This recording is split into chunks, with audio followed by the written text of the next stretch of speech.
Orang itu dari punya sepeda terus punya motor, dia mulai muncul kesombongan. Dari punya motor menjadi punya mobil, tambah lagi kesombongan. Jadi dia terancam sebenarnya oleh kelemahan jiwa.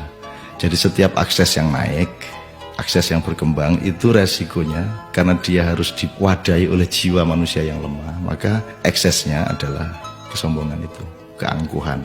Jadi singkat kata, makin kita kaya, makin terancam untuk hancur oleh kesombongan. Dan ini bukan hanya soal kaya, makin pinter juga biasanya makin sombong, Mas.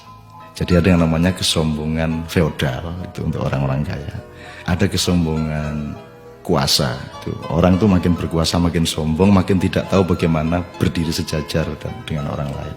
Jadi kekuasaan menciptakan kesombongan, kekayaan menciptakan kesombongan. Dan saya ingin mengatakan poin yang sebenarnya bukan itu. Kepandaian juga sangat berbahaya untuk memunculkan kesombongan kita. Dalam bahasa populer kita sebut keangkuhan intelektual. Tapi yang lebih berbahaya lagi, menjadi orang soleh, orang alim itu juga bisa menimbulkan kesombongan. Jadi banyak orang-orang yang beragama dengan tekun, salah satu hasilnya adalah dia sombong atas orang lain. Diam-diam selalu merasa lebih hebat dari orang lain, lebih masuk surga daripada orang lain, lebih diterima Allah oleh orang lain. Jadi teman-teman sekalian, sesungguhnya ajaran yang paling dahsyat keindahannya adalah ajaran mengenai tawadhu, ajaran mengenai kerendahan hati.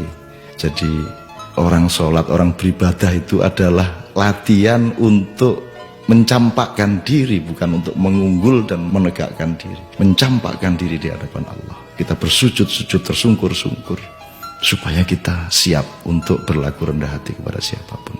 Karena sekarang ini betul-betul bukan hanya orang kaya, bukan hanya orang kuasa, bukan hanya orang pintar, tapi orang alim juga sombong. Itu namanya kesombongan kesombongan orang alim. Jadi tidak lantas kita jangan jadi alim supaya tidak sombong, atau jangan tidak kaya supaya tidak sombong, tidak begitu. Tapi kayalah tapi tidak usah sombong, kuasalah tapi rendah hati, pandailah, karena itu menjadi justru lebih arif dan menjadi alim serta solehlah, supaya engkau mampu merendahkan dirimu di bawah orang yang paling rendah pun di kampung-kampung yang kumuh tempat engkau lewat dengan kakimu. Terima kasih.